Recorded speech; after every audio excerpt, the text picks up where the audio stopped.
I wanted to give you a walkthrough of how we would ream the bearing surfaces on a traditional trike, or really any rear unit.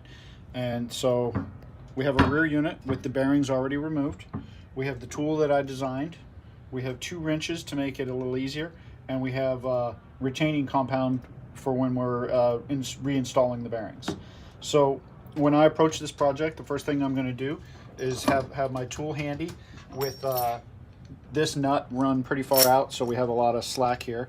And then all I'm going to do is I'm going to remove this nut and the cutting blade, and I'm going to slide the tool in.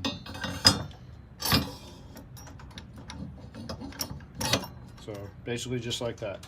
Next thing we'll do is we want to put the cutting blade back on, making sure this end goes to the surface that you're going to cut. Slide that on, and then we reattach the nut.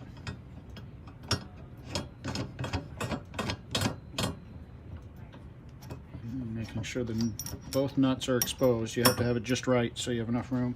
Then I'm just going to lock these. I'm going to lock the cutting blade in place. And you have really big wrenches, so it doesn't take that much. So now we have a rear unit with the blade, with the tool installed. So we'll slip the blade into the bearing surface a little bit, make sure this collar is inserted all the way.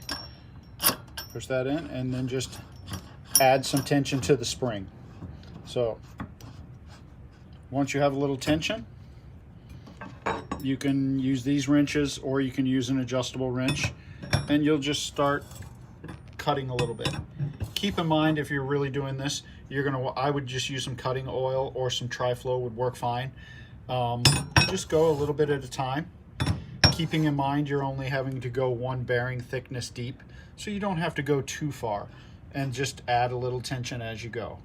It's really pretty straightforward. So when you're done, you'll just release the tension and then start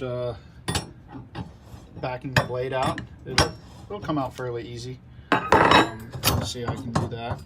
So now, in order to remove the tube, you would run this nut back out again until you have both nuts exposed, and then just use this, and then just reverse it. Break the nuts loose again.